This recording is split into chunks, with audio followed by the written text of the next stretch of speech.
அல்ஹம்துலில்லாஹி நஹ்மதுஹு வ நுஸல்லி அலா ரசூலிஹில் கரீம். அம்மா பஅத். கண்ணியமிக்க அல்லாஹ்வின் நல்லடியார்களே, நபி ஸல்லல்லாஹு அலைஹி வஸல்லம் அவர்களுடைய பிறப்பு என்பது நாம் எல்லாம் அறிந்ததுதான். நபி அவர்களுடைய பிறப்பு என்பது வெறும் முஸ்லீம்களுக்கு மட்டும் ஒரு வாழ்வினுடைய வெளிச்சத்தை, வாழ்வினுடைய வசந்தத்தை கொண்டு தரவில்லை. மாறாக மனித சமுதாயம் அனைத்துக்குமே நபி ஸல்லல்லாஹு அலைஹி வஸல்லம் அவர்களுடைய பிறப்பு என்பது மிகவும் மகிழ்ச்சிக்குரிய, மிகவும் உன்னதமான ஒரு நிகழ்வாகும். கடந்த வாரத்தில் நபி ஸல்லல்லாஹு அலைஹி வஸல்லம் அவர்கள் இந்த உலகில் பிறப்பதற்கு முன்பாகவே நடந்த சில விஷயங்களை பற்றி பார்த்தோம், சில நிகழ்வுகளை பார்த்தோம். அதே போலதான் நபி ஸல்லல்லாஹு அலைஹி வஸல்லம் அவர்கள் ஒரு சமயத்தில் தன்னை இவ்வாறு அறிமுகப்படுத்துவார்கள். ஆனா இப்னு ஸபீஹத்தைன், அறுக்கப்பட்ட 2 நபர்களுடைய மகன் என்பதாக தன்னை சொல்லுவார்கள். அறுக்கப்பட்ட 2 நபர்களுடைய மகன் என்பதாக தன்னை சொல்லுவார்கள். அப்படின்னா என்ன கருத்து என்று நாம் பார்க்க வேண்டும். அதாவது அறுக்கப்பட்ட பிறகு எப்படி அவருக்கு மகனாக இவர் பிறந்தார் அப்படிங்கிறது பொதுவாக இந்த வார்த்தையை சொன்ன உடனே ஒரு கேள்வி வரும். அதனுடைய விளக்கம் என்ன? அல்லாஹ்விற்காக அறுக்கப்பட இருந்தவர், தன்னை முற்றிலுமாக தன்னுடைய உயிரையும் அல்லாஹ்விற்காக அறுக்கப்பட இருந்தவர்கள், அவர்களை அல்லாஹ் காப்பாற்றி அவர்களுடைய வம்சத்திலே அல்லாஹ் சுப்ஹானஹு வ தஆலா நபியை பிறக்கச் செய்தார். கண்ணியமிக்க அல்லாஹ்வின் நல்லடியார்களே, இந்த அதிசயம் எப்பொழுது நிகழ்கிறது என்று நாம் பார்த்தோம் என்று சொன்னால், இந்த வரலாற்றை சற்று பின்னோக்கி பார்க்க வேண்டும். அது என்ன அப்படின்னு சொன்னால், நம்ம எல்லாத்துக்குமே நன்றாக பரிச்சயமான ஒரு விஷயம் என்ன அப்படின்னு சொன்னால், மக்கா என்று சொன்னால் இன்றைக்கு நம்முடைய சிந்தனையில் இருப்பது 2. ஒன்று என்ன அப்படின்னு சொன்னால், காபத்துல்லா என்று சொல்லப்படக்கூடிய அல்லாஹுடைய இல்லம். 2வது காபாவிற்கு பக்கத்தில் இருக்கக்கூடிய அந்த ஜம்சம் கிணறு. இந்த 2ம் தான் நீண்ட காலமாக நாம் பார்த்து வருகிறோம். அல்லாஹுடைய வீடு என்பது இந்த உலகத்தினுடைய ஆரம்பத்திலிருந்து, இந்த உலகம் கட்டப்படுவதற்கு முன்பாக இருந்து என்பதாகவும் சில வரலாற்று ஆசிரியர்கள் ஹதீஸுடைய குறிப்புகளை வைத்து சொல்கிறார்கள். இந்த ஜம்சமுடைய தண்ணீர் எப்பொழுது கிடச்சிச்சு அது எல்லாத்துக்குமே தெரியும். ஹரத் இப்ராஹிம் அலைஹிஸ்ஸலாம் அவர்களுடைய குடும்பம், ஹரத் ஹாஜர் அலைஹிஸ்ஸலாம், அதே போல ஹரத் இஸ்மாயில் அலைஹிஸ்ஸலாம் 2 பேர்த்தையுமே அந்த யாருமே இல்லாத, புற்பூண்டுகள் இல்லாத ஒரு இடத்துல விட்டுட்டு வந்துட்டாங்க. அதற்கு பிறகு தண்ணீருக்கு அவர்கள் அலைகிறார்கள். அதற்கு பிறகு அல்லாஹுடைய உதவியின் மூலமாக ஜிப்ரீல் அலைஹிஸ்ஸலாம் அவர்களுடைய அந்த ரக்கை பூமியில் அடித்து, பூமியில் அந்த தோண்டியதின் காரணமாக அங்கிருந்து ஒரு நீரூற்று வந்தது. அதை ஜம்சம் என்பதாக சொல்லி நிப்பாட்டி அதற்கு ஜம்சம் நீர் என்பதாக பெயர் வந்தது. இப்போ ஜம்சம் நீர் இது உருவான பிறகு, அந்த இடத்துல தண்ணீருடைய வசதி ஏற்பட்ட பிறகு, யமன் நாட்டில் ஒரு பஞ்சம் ஏற்படுது. அந்த பஞ்சத்திலிருந்து தன்னை தற்காத்துக் கொள்வதற்காக உணவுகளை தேடி, வாழ்விடத்தை தேடி யமன் நகரத்தில் வாழ்ந்த ஜுருஹும் என்ற கூட்டத்தார்கள் என்ன செய்கிறாங்கன்னா, அங்கிருந்து கிளம்பி அப்படியே வர்றாங்க ஷாம் தேசத்துக்கு. அநேகமாக அவர்களுடைய பயணம். அப்படி போகும் பொழுது என்ன செய்கிறாங்கன்னு சொன்னால், பல தடவை இந்த மக்காவை கடந்து சென்றிருக்கிறார்கள், இந்த கணவாயை கடந்து சென்றிருக்கிறார்கள். ஆனாலும் கூட ஒரு தடவை கூட இந்த இடத்துல பறவைகள் பறந்தது பார்த்ததில்லை. பாலைவனத்தில் பறவைகள் எங்கு பறக்குதோ என்ன அடையாளம்? தண்ணீருக்குன்னு அடையாளம். பாலைவனத்தில் எங்கு பறவைகள் பறக்குதோ அந்த தண்ணீருக்கு இருப்பதினுடைய அடையாளம். அவங்க நினைக்கிறாங்க, பல தடவை இந்த இடத்த கிராஸ் பண்ணி போயிருக்குமே, என்றைக்குமே இந்த இடத்தில் பறவைகள் பறந்ததில்லையே. என்ன செய்கிறாங்க, வந்து பார்க்குறாங்க. பார்த்தா அந்த இடத்துல ஒரு தாயும் ஒரு மகனும், ரெண்டு பேர் தான் இருக்கிறாங்க. தண்ணீரும் இருக்குது. என்ன செய்கிறான்னா, அந்த தாய் இடத்துல கேட்குறாங்க, நாங்கள் இங்கே தங்கி கொள்ளலாமா? நாங்கள் இந்த ஊரிலிருந்து, இந்த நாட்டிலிருந்து பஞ்சத்தின் காரணமாக இப்படி வந்திருக்கிறோம், அனுமதி கேட்குறாங்க. அனுமதி அளிக்கப்படுது. கண்ணியமிக்க அல்லாஹ்வின் நல்லடியார்களே, அதுக்கடுத்து என்ன செய்கிறாங்கன்னா, அவர்கள் அங்கே தங்குறாங்க. தங்கிய பிறகு கொஞ்ச காலத்துக்கு பிறகு என்ன நடக்குது அப்படின்னு சொன்னால், அந்த ஜுர்ஹும் கோத்திரத்தை சார்ந்த அந்த குடும்பத்திலிருந்தே ஒரு பெண்ணை ஹஜ்ரத் இஸ்மாயில் அலைஹிஸ்ஸலாம் அவர்கள் திருமணம் முடிக்கிறார்கள். திருமணத்திற்கு பிறகு அங்கே மக்கமா நகரம் அப்படியே என்ன ஆகுதுன்னு சொன்னால், அப்படியே மக்களால் நிறைய ஆரம்பிக்குது. இந்த சமயத்தில் 130வது வயதில் ஹஜ்ரத் இஸ்மாயில் அலைஹிஸ்ஸலாம் அவர்கள் மரணிக்கிறார்கள்.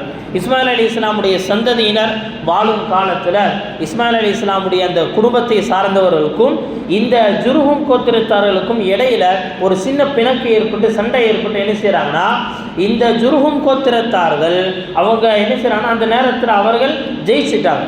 இவர்களை எல்லாத்தையும் அந்த மக்கா நகரை விட்டு வெளியாக்கிட்டாங்க. இஸ்மாயில் அலைஹிஸ்ஸலாமுடைய குடும்பம் வெளியிருக்கிறாங்க, மக்காவுடைய அவுட்ரு பகுதியில் இருக்கிறாங்க. கொஞ்ச காலத்திற்கு பிறகு இவர்கள் என்ன செய்கிறாங்கன்னு சொன்னால், அவர்களுடைய அநியாயத்திற்கு எதிராக ஒன்று திரண்டு அந்த ஜுர்ஹும் கோத்திரத்தாரை வெளியாக்கிட்டாங்க. அப்படி அந்த ஜுர்ஹும் கோத்திரத்தார்கள் இந்த மக்காவை விட்டு வெளியே போகும்போது அவங்க செஞ்ச வேலை என்ன அப்படின்னு சொன்னால், இந்த ஜம்சம் கிணற்றை எந்த விதமான அடையாளமும் தெரியாத அளவுக்கு அந்த காபாவில் இருந்த சில பொருட்கள் எல்லாத்தையும் உள்ளே போட்டு கல்லையும் போட்டு மூடி என்ன செஞ்சிட்டாங்கன்னு சொன்னால், அடையாளம் தெரியாத அளவுக்கு மூடிட்டாங்க. அடையாளம் தெரியாத அளவுக்கு மூடிட்டாங்க.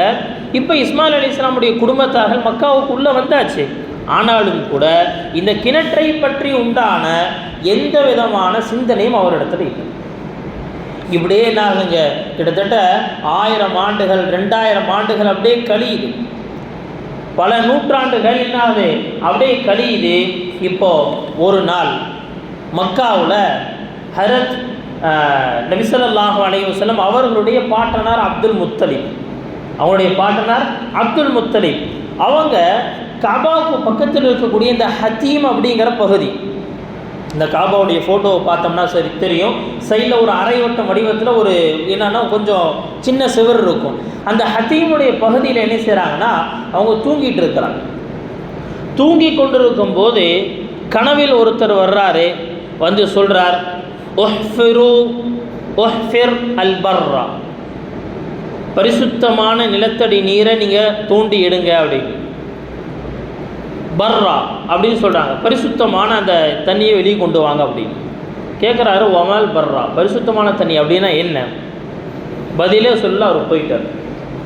2வது நாளும் அதே இடத்துல வந்து தூங்குறாங்க. அதே ஒரு நபர் வர்றாரு கனவுல, வந்து சொல்கிறாரு, ஒஹ்ஃபுருல் மௌதுனூனா,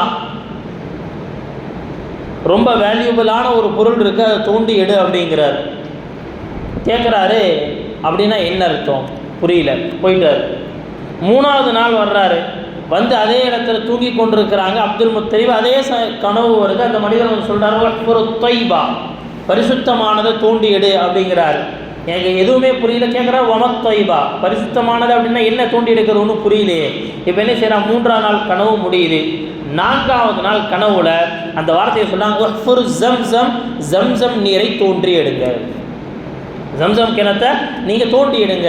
இப்போ கனவுலேயே அப்துல் முத்தலிப் கேட்குறாங்க, அந்த கிணறு எங்கே இருக்குது, அந்த கிணறு எங்கே இருக்குது, அடையாளம் என்ன சொல்கிறாங்க. நாளைக்கு காலை நீ இதே இடத்துல வந்து உட்கார்ந்து இருக்கக்கூடிய அந்த நேரத்தில் என்ன ஆகணும் சொன்னால், ஜம்சம் கிணறு எங்கே இருக்கோ அந்த இடத்துல ஒரு பறவை வந்து அந்த இடத்த என்ன செய்யணும், கொத்தி விட்டு போகும். அதுதான் அந்த கிணறு இருக்கக்கூடிய இடம்.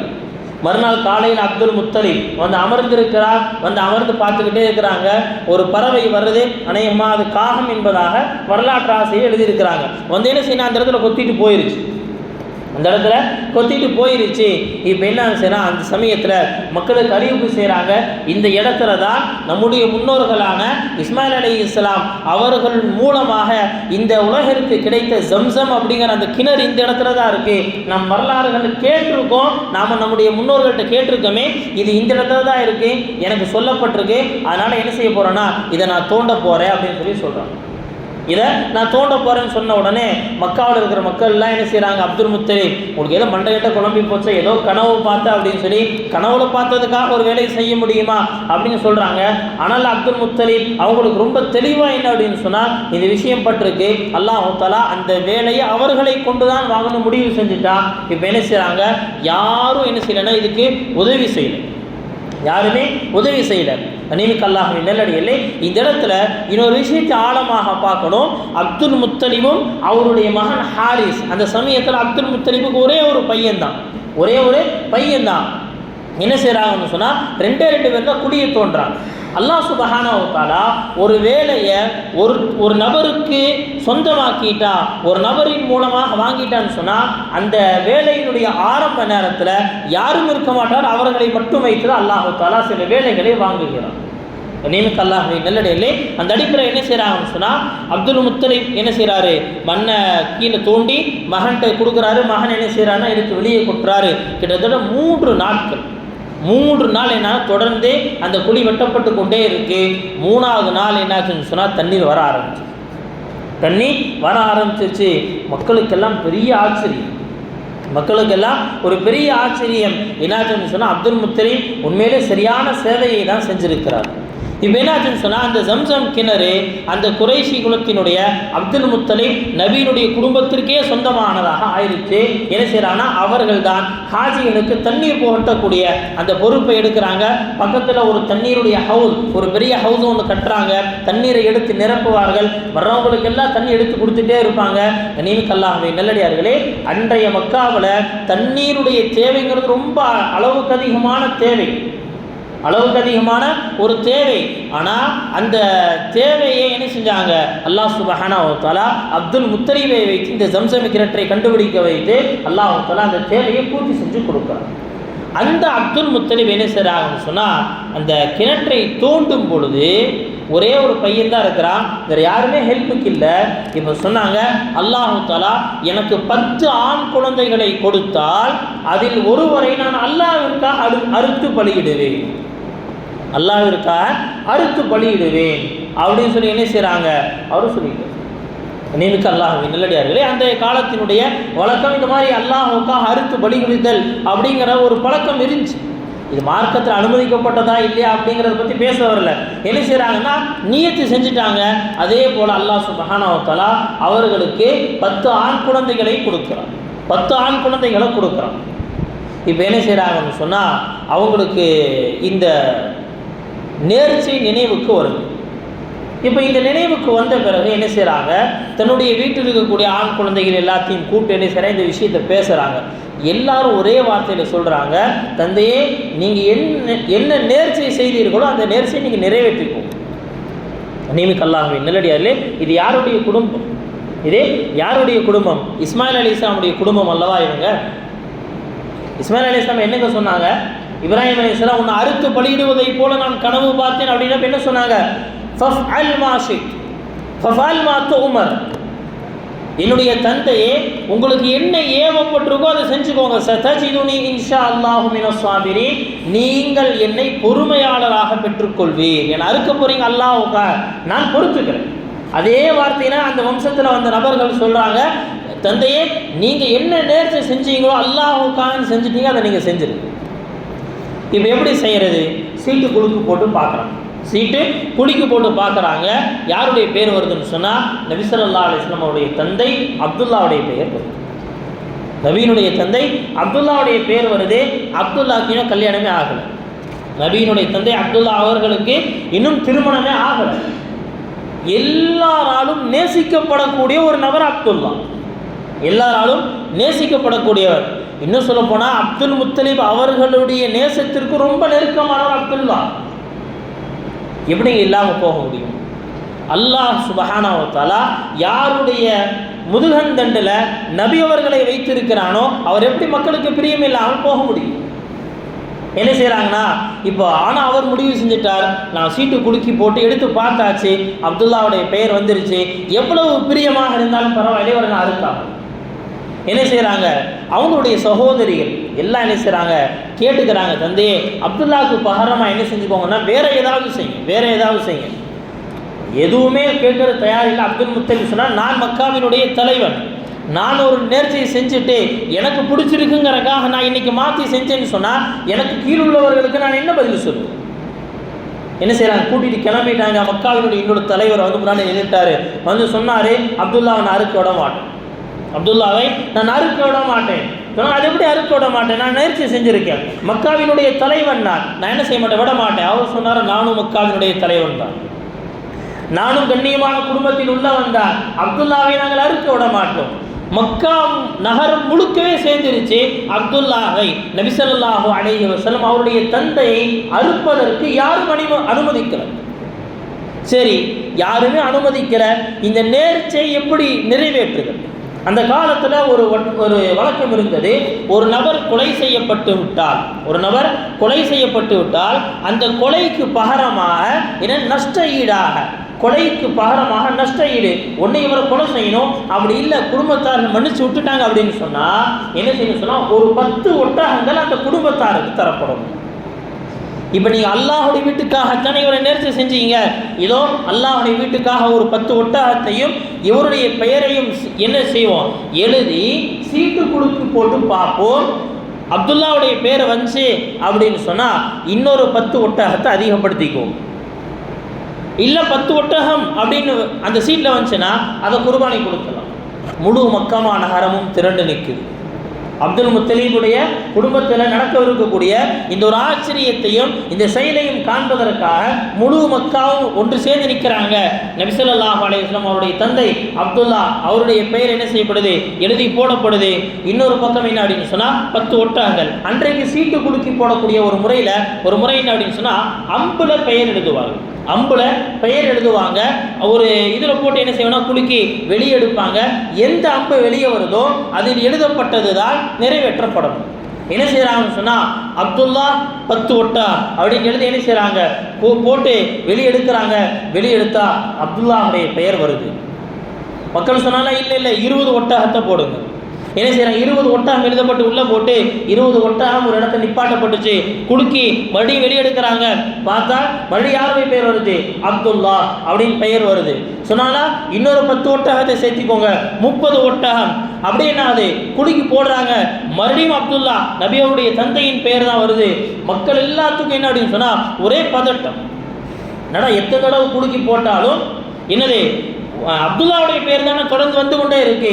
இப்போ என்ன ஆச்சுக்கிட்ட 90 ஒட்டகங்கள் என்ன செய்யப்பட்டுச்சுன்னு சொன்னால் ஒரு ஓரமாக நிப்பாட்டி வச்சு அப்போ குடிக்க போகிறாங்க. அப்பவும் அப்துல்லாவுடைய பேர் தான்.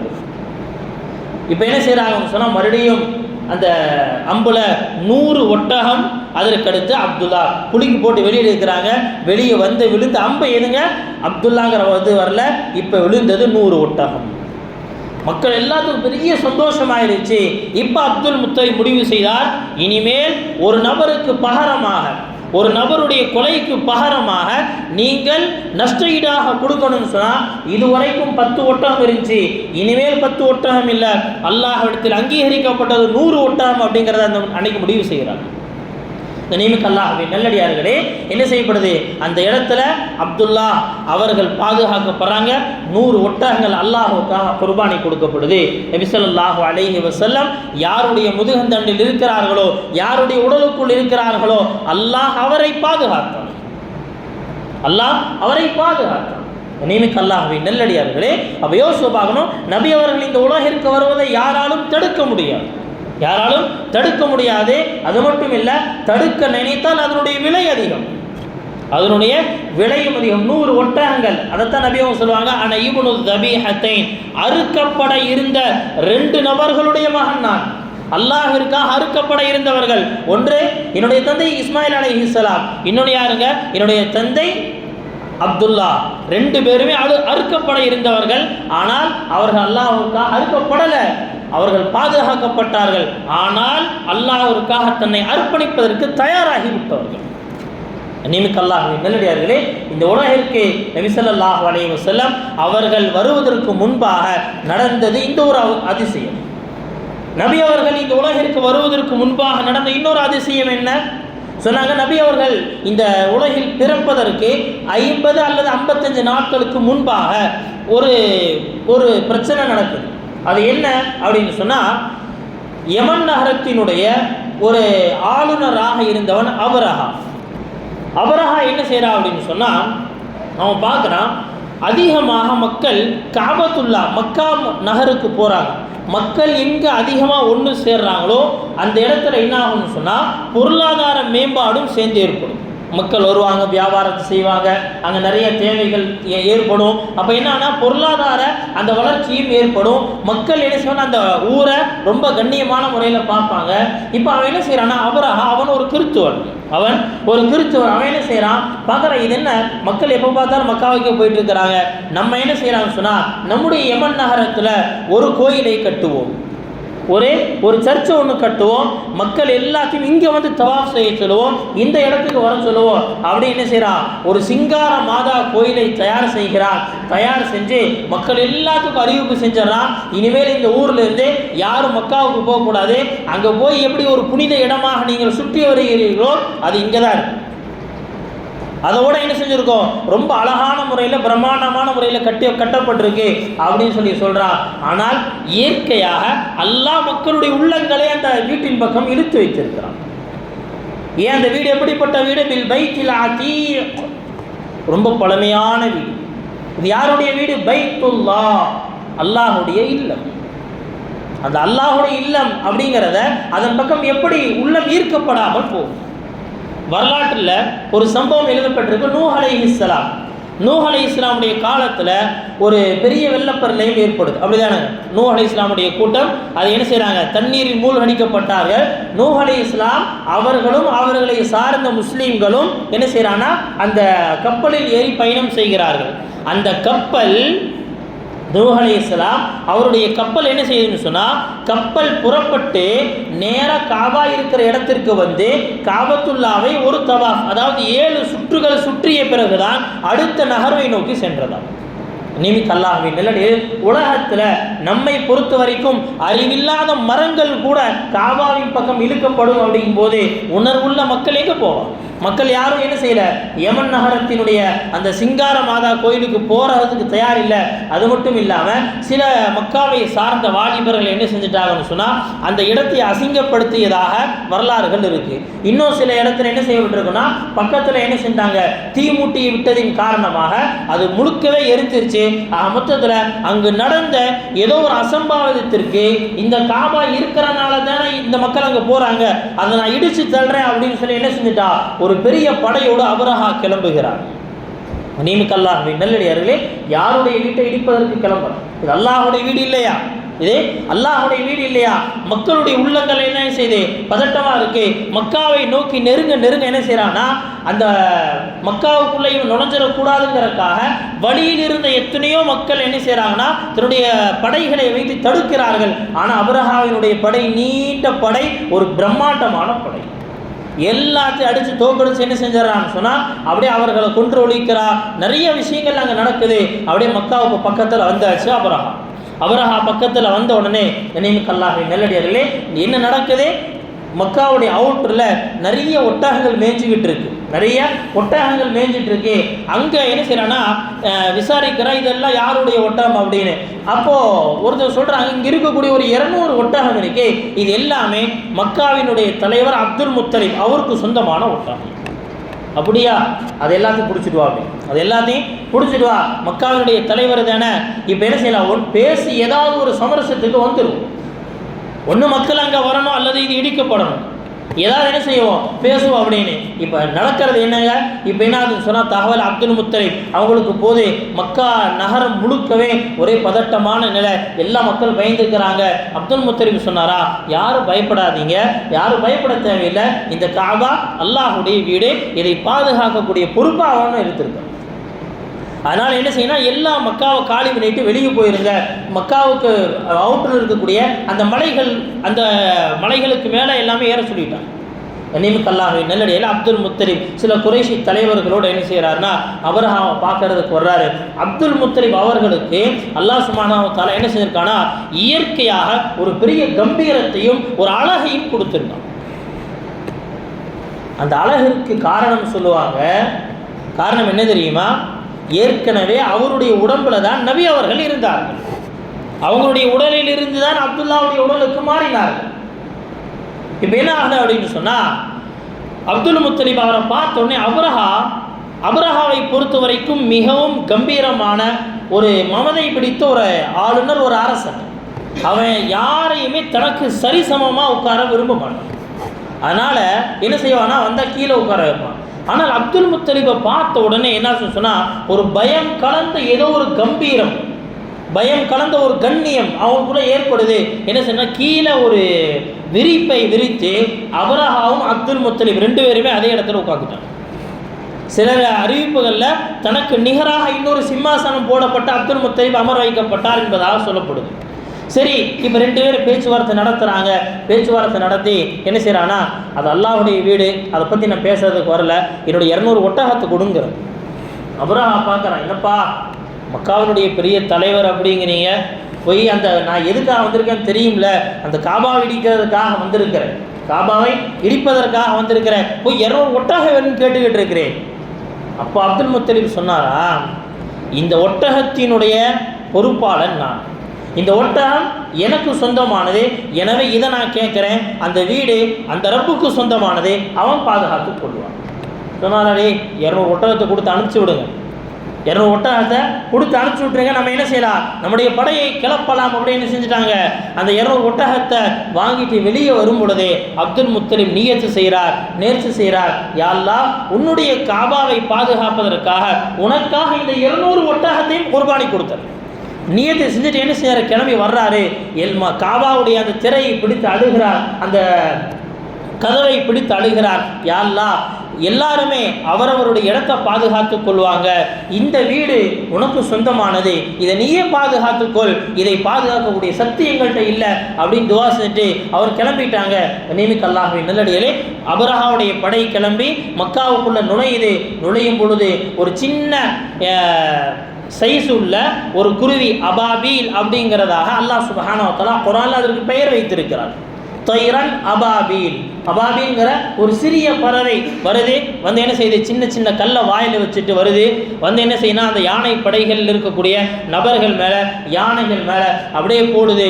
என்ன நடக்குது தெரியுமா, சின்ன கல், அந்த குருவினுடைய சைஸே சிட்டுக்குருவியோட சிறுசாக இருக்கும், அது எவ்வளோ பெரிய கல்லை தூக்கிட்டு வந்துட போது, அந்த குருவியினுடைய வாயில் அழகில் ஒரு சிறிய கல், காலில் ஒரு 2 சிறிய கல் எடுத்து வந்து மேலே போட்டுது. அணுகுண்டுகள் என்ன வேலையை செய்யுமோ அதை விட பயங்கரமான வேலை. ஒருத்தருடைய தலையில் விழுந்தால் உடலை கிழித்து கொண்டு கீழே வருது. அது மட்டும் இல்லை, யானையின் மேல் விழுகும் பொழுது யானை துடிதுடித்து சாகுதான். யானைகளின் மீது விழுகும் பொழுது யானை எல்லாம் துடிதுடித்து சாகுதான். நியமிக்க அல்லாஹ்வின் நல்லடியார்களே, இப்போ நாம் பார்க்க வேண்டியது என்ன, அந்த படை மொத்தமாக அழிந்து போயிருச்சு. இதைத்தான் அல்லாஹ் சுப்ஹானஹு வ தஆலா என்ன செய்றா, குர்ஆன்ல சொல்லி காட்டுறா, அலம் தர கைஃப ஃபஅல ரப்புக பி அஸ்ஹாபில் ஃபீல், நபியே யானை படையோடு உன்னுடைய ரப்பு எப்படி நடந்து கொண்டான் அப்படிங்கிறத நீங்க பார்க்கலையா? எங்க நபி அவங்க பார்த்தாங்க? நபி அவர்களை அல்லாஹ் சுப்ஹானஹு வ தஆலா அப்ப தாயினுடைய வயிற்றில் வைத்திருந்தான். சரியாக 50 அல்லது 55 நாட்களுக்கு முன்பாக இந்த பெரிய ஒரு அதிசயத்தை அல்லாஹ் சுப்ஹானஹு வ தஆலா நிகழ்த்தி காட்டுகிறார். கண்ணியமிக்க அல்லாஹ்வின் நல்லடியார்களே, நபி ஸல்லல்லாஹு அலைஹி வஸல்லம் அவர்கள் யாருடைய முதுகந்தண்டில் இருக்கிறார்களோ அவர்களையும் பாதுகாத்தான் அல்லாஹ். நபி அவர்கள் எந்த மக்காவிற்கு, எந்த காபாவிற்கு வர வேண்டுமோ அந்த ஊரையும் அந்த இடத்தையும் அல்லாஹ் பாதுகாத்தான். இந்த உலகத்தினுடைய பாதுகாப்பு அப்படிங்கிறது அல்லாஹ்வுடைய கையில் இருக்கிறது. நாம் நன்றாக விளங்க வேண்டியது என்ன அப்படின்னு சொன்னால், இந்த உலகத்தில் நாம் நபி ஸல்லல்லாஹு அலைஹி வஸல்லம் அவர்களுடைய வாழ்க்கையை நம்முடைய வாழ்க்கையாக ஆக்கி கொண்டோம் என்று சொன்னால், நபியினுடைய சுன்னத்துகளை நம்முடைய சுன்னத்துகளாக ஆக்கி கொண்டோம் என்று சொன்னால், அல்லாஹ் நம்மையும் பாதுகாப்பான், நம்முடைய செல்வங்களை, நம்முடைய குழந்தைகளை அனைவரையும் பாதுகாப்பான். நியமிக்க அல்லாஹ்வின் நல்லடியார்களே, நபி ஸல்லல்லாஹு அலைஹி வஸல்லம் அவர்கள் பிறந்த, அவர்கள் மரணித்தது இதே ரபீல் அவலுடைய 12ஆம் நாள். இன்னைக்கு ரபீல் அவல் 12, ரபீல் அவல் 12ஆம் நாள். பிறப்பில் கூட என்ன செஞ்சிருக்கலாம், கருத்து வேறுபாடுகள் இருக்கலாம். நபி அவங்க ரபீல் அவல் 8 பிறந்திருக்கலாம், 9 பிறந்திருக்கலாம். பிரபல்யமான கருத்து, நபி அவர்கள் ரபீல் அவல் 12 பிறந்தார்கள். நியமிக்க அல்லாஹ்வின் நல்லடியார்களே, ஆனால் நபி ஸல்லல்லாஹு அலைஹி வஸல்லம் அவர்களுடைய மரணம் அப்படிங்கிறது இந்த ரபீஉல் அவல் 12 அப்படிங்கிறதுல யார்கிட்டையுமே மாற்று கருத்து கிடையாது. எல்லாரும் சொல்றதே இந்த ரபீஉல் அவல் 12.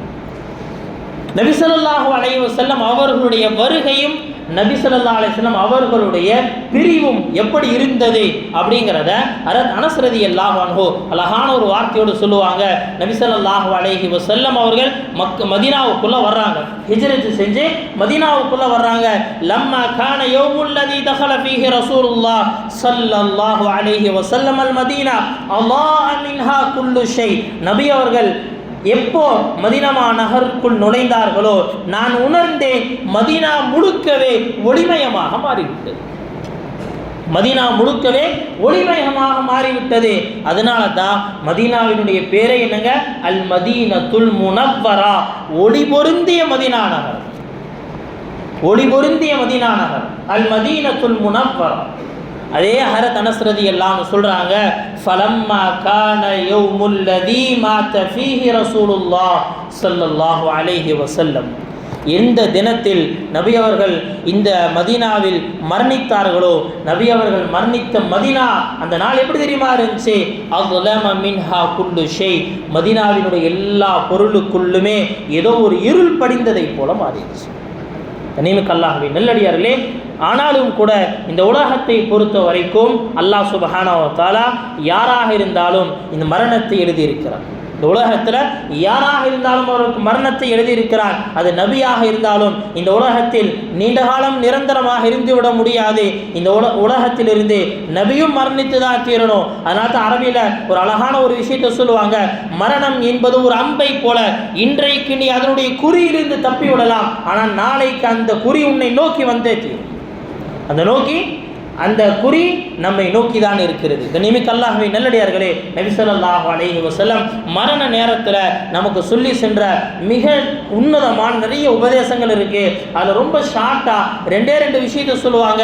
அஸ்ஸலா அஸ்ஸலா வமா மலக்கத் ஐமானுக்கும், என்னுடைய உம்மத்தே, என்னுடைய சமுதாயமே, நீங்கள் தொழுகையின் விஷயத்தில் அல்லாஹை பயந்து கொள்ளுங்கள், தொழுகையின் விஷயத்தில் அல்லாஹை பயந்து கொள்ளுங்கள், தொழுகையில் பொடுபோக்காக இருந்து விடாது, தொழுகையில் நீங்கள் பொடுபோக்காக இருந்து விடாதீர்கள். வமா மலக்கத் ஐமானுக்கும், உங்களுடைய பொறுப்பில் யார் இருக்கிறார்களோ, அது வேலையாளாக இருந்தாலும் சரி, மனைவியாக இருந்தாலும் சரி, பிள்ளைகளாக இருந்தாலும் சரி, நீங்கள் தலைவராக இருக்கும் பொழுது, பிரஜைகளாக இருந்தாலும் சரி, நீங்கள் முதல்வர்களாக இருக்கும் பொழுது உங்களுக்கு கீழ் இருக்கக்கூடியவர்களாக இருந்தாலும் சரி, நீங்கள் ஆசிரியர்களாக இருந்தால், பிள்ளைகளாக இருந்தாலும் சரி, எல்லா இடத்திலும் நபி ஸல்லல்லாஹு அலைஹி வஸல்லம் அவர்கள் நமக்கு கற்றுக் கொடுத்த விஷயம் என்ன, நபி அவர்கள் இந்த உலகத்திலிருந்து போகும்போது சொல்லிட்டு போன ஒரு விஷயம் என்ன, நீங்கள் அந்த பொறுப்பில் அல்லாஹை பயந்து கொள்ளுங்கள். மக்களுக்கு செய்ய வேண்டிய என்னென்ன கடமைகள் இருக்கிறதோ அந்த கடமைகளை சரிவர நிறைவேற்றுங்கள், அல்லாஹுக்கு செய்ய வேண்டிய கடமைகளையும் சரிவர நிறைவேற்றுங்கள். நபி ஸல்லல்லாஹு அலைஹி வஸல்லம் அவர்கள் பிறந்த, அதே போல நபி அவர்கள் இந்த உலகத்திலிருந்து விடை பெற்ற இந்த நாளில் நபி அவருடைய இந்த உபதேசத்தை நம்முடைய வாழ்க்கையில் எடுத்துக்கொண்டோம் என்று சொன்னால் உண்மையில் நாம் நபி அவர்களுக்கு உண்டான கடமையை நிறைவேற்றியவர்களாக ஆகுவோம். அல்லாஹ் சுப்ஹானஹு வ தஆலா நபி அவர்களுடைய வாழ்க்கையை நம்முடைய வாழ்க்கையாக, நபி அவருடைய உபதேசத்தை ஏற்று நடக்கக்கூடிய நன்மக்களாக நம் அனைவரையும் ஆக்கியருள்வானாக. வ ஆகிரு தஅவானா அனில் ஹம்துலில்லாஹி ரப்பில் ஆலமீன்.